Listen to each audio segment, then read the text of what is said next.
Hello guys and welcome back to Lucha Sports. Today we are going to talk about the Euro Cup. In this video we're going to talk about the Euro Cup and how the quarterfinals went.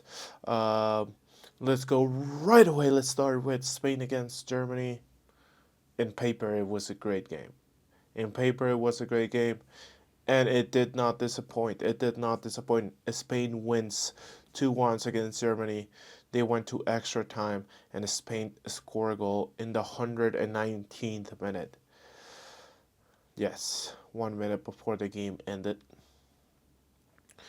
And it was just a very crazy game from beginning to end. It started a little dirty. Let's be real. Let's be real.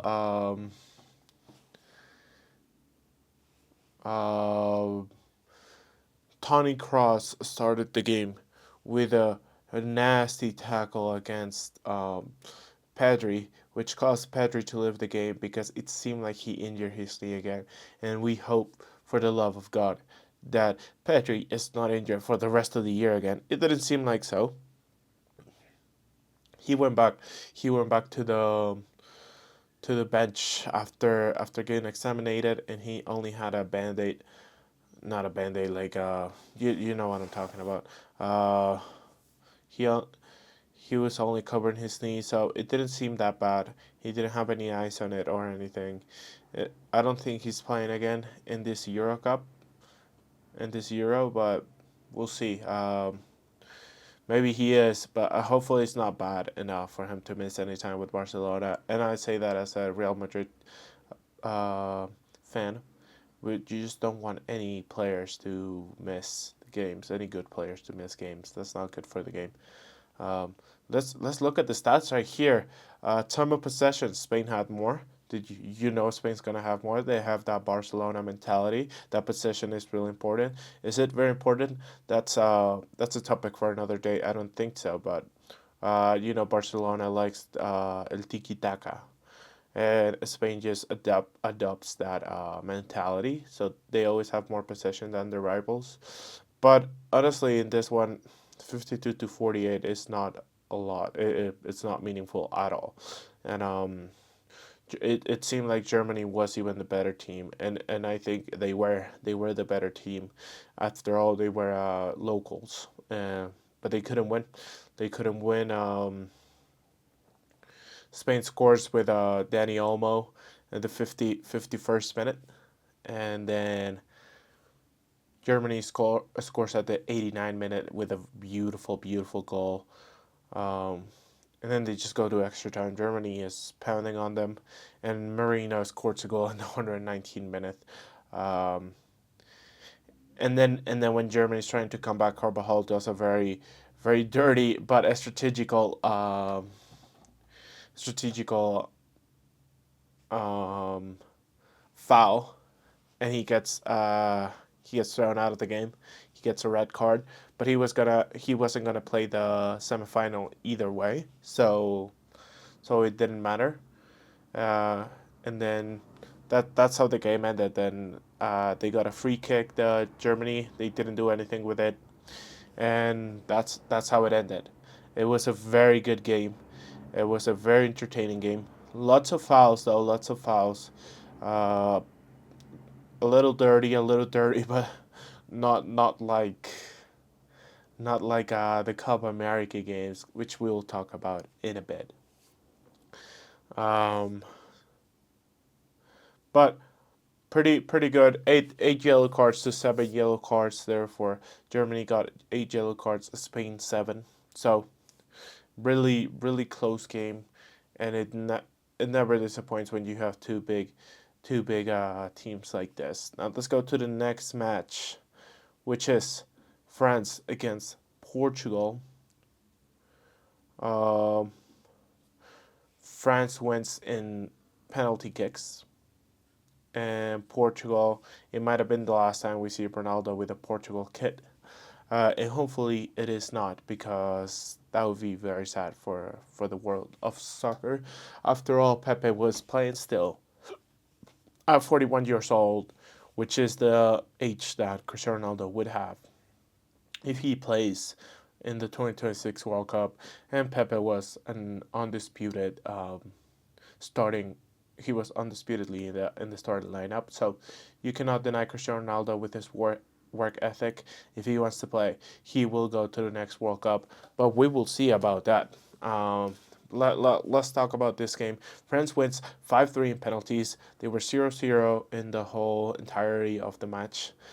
Um, Portugal was the better team this time. Possession, they were 63-37.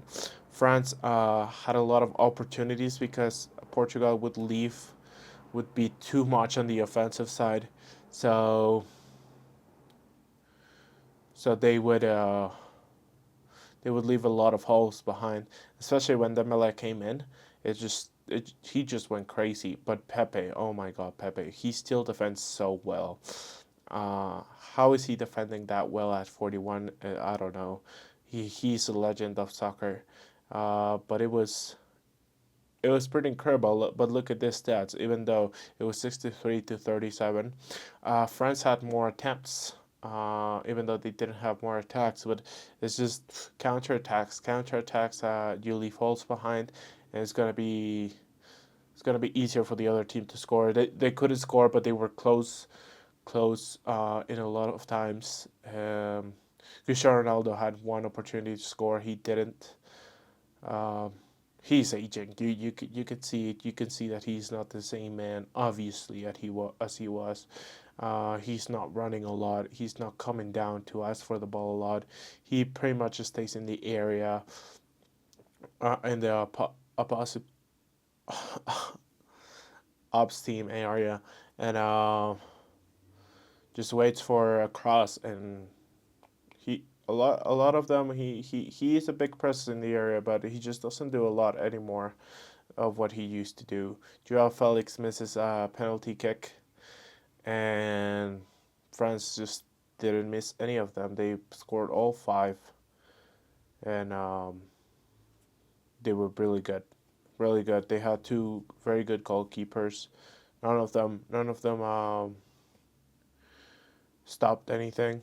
Um, Joao Felix missed his on his own. He I don't know what he was thinking.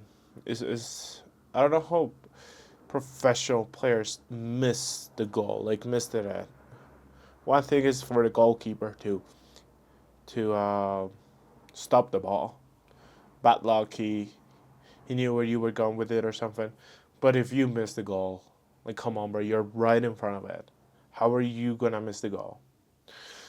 It's just unexplainable for a professional soccer player. But something came out that a lot of other players did not want to take the penalty kick, and he came up forward and he said, "I'll take it." So you gotta give him props for that. You gotta have quite a bit of balls to do that. He's a young player. He will improve, and he's gonna be, I think, in the starting 11 in the World Cup. He's a good player, and hopefully he comes back to the level that he showed us in Portugal. Because ever since coming to Spain, ever since he went to Spain, he has not been the player that he once was in Portugal. Very promising player that is. Let's go to England against Switzerland now. England once again, not a good soccer team. They just don't have the players. Or maybe they do. I mean, English people would disagree with me, but I just don't see how this team uh, can play better, like with another coach. Or are they gonna play better with Pep? I don't know. Probably not, in my opinion. I don't see how you make this team play better. They play really bad against Slovakia. They play really bad against Switzerland. Do you really think they're gonna win against Netherlands? Do you English fans really think they're gonna beat Netherlands? They're gonna beat Spain? They're gonna beat France? They're not a good team. Um, they can't win in 90 minutes to save their lives. They can't score. Saka had to score at the 80th minute with an incredible goal, and but other than that, they just can't score. So I don't know what to say again about England. They're a very disappointing team. Switzerland was really good. They scored 75. I thought they were gonna win, and right away, just Saka. I don't know how he pulls it out, but he just scores a very very beautiful goal, and they tie, and then neither team, like Switzerland, dominates the extra time, and then they win, and England wins in penalty shootouts. They cannot win against a better team. Um, because they cannot win against worse teams than them. So how are you going to tell me with a straight face that they're going to beat Netherlands? In my opinion, they cannot. In my opinion, that's my opinion. So we'll we'll see. I guess we'll see. But I don't believe in them. I'm done with them. I'm done trying to make excuses for them because I want them to win. But very hard to make excuses for them when they can't. They can't score. There's a difference between France and England, and it's very high. Both of them can't score. One of them is because they cannot put the ball in the net. They can't. France is incapable of putting the ball in the net. They're making so many plays, they can't pull the ball in the net. But England is not even creating any opportunities. Not even creating opportunities. A big difference between them. I still believe France can beat Spain, but if England was about to play Spain, they're not winning. Like I wouldn't. They would be a plus 500 underdogs, in my opinion. A big difference between them and France. France is creating a lot of opportunities and they're just incapable to score. England is incapable to create opportunities, let alone score.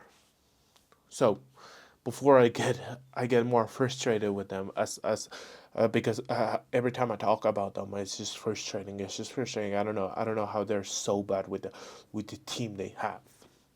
They have a great team and they're just so bad. Maybe it is Southgate, or maybe not. After the 2021 Euro Cup, 2020 Euro Cup, I think it was played in 2021, you would have thought that they were going to be better this year because they have very young players. And that's not the case. I don't know how they're in the semifinals right now. It's a miracle of God. It's a miracle of God. Take that with the people that don't believe in God. I don't know, but take that. That is a miracle right there. That is a miracle of itself right there. How are they in the semifinals? God damn it! Just frustrating, frustrating. Uh, Netherlands against Turkey. Let's see this. Netherlands will face England. Then we'll see how good England is. It's gonna be their first test. Though they make it seem like every opponent is a test for them. No matter who you put in front, you could put the worst team. You could put China, the Democratic Republic of China, and they will still make it seem like China is a good team.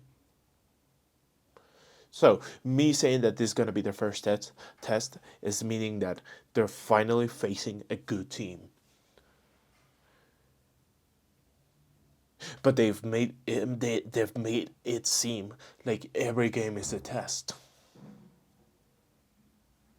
Unfortunately. So we'll see how they play. Okay? We'll see how they play. I don't see how they beat Netherlands though. Turkey, what a game by Turkey. Let's stop talking about these bombs in England. Let's stop talking about these bombs with a capital B in England. And let's talk about Turkey. Because they deserve to be talked about, not like you bums. You English bums. Turkey deserves to be talked about. Arda Güler deserves to be talked about. What an assist by Arda Güler again. I thought Turkey was gonna win when they when they scored that goal in the 35th minute. Then they start defending and defending and defending, and at the 70th minute they score. And then at the 76th minute, Netherlands scores once again, and they beat Turkey 2-1. Are the Netherlands playing good? No. Well, they are for the players that they have. They don't have very good players, right? They don't have very good players, right? It's not like they have good players and they're not playing good like other teams are. Netherlands doesn't have very good players. They don't have the players that France have. They don't have the players that England have, but they are winning.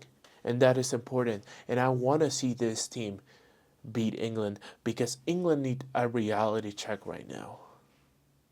Those players need a reality check.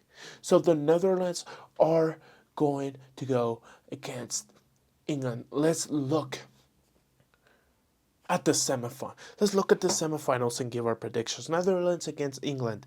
Netherlands beats England by a hair. It's gonna be close because England makes every match close. Don't ask me how. Don't ask me why. I don't know. It doesn't matter if they're playing Spain. It doesn't matter if they're playing Brazil. They're playing Argentina. If they're playing aliens of another fucking planet. They make every game seem close. It does not matter if they are playing Congo. It does not matter if they are playing South Africa. It does not matter if they're playing Jamaica, goddammit. They make every game close. But I think Netherlands takes this one. And I'm going to say England does not score this time in the 80th minute to tie the game. I'm saying Netherlands wins 2-1 or 2-0. Let's go to the other one before I get more upset. Spain against France. Again, France cannot score to save their lives, but they're creating a lot of opportunities. I'm believing in the best player in the world. I believe that the best players make big time plays when it matters most, and I am choosing Mbappe and France to beat Spain. I don't know the score. I think Spain's going to look much better, but I think every opportunity that France gets, they are going to score it. And I think that's too much for Spain. So I think the final would be Netherlands against France, and France will take it home. That is my prediction. You can give your prediction. This is not your channel. This is my channel, and I do the predictions that I want. And you can leave your prediction in the comments if you like. If you like this video, thank you so much for watching, and I hope you have a good day. Sorry for getting mad at England, but that's the way the cookie crumbles. Thank you so much for watching this video. Bye.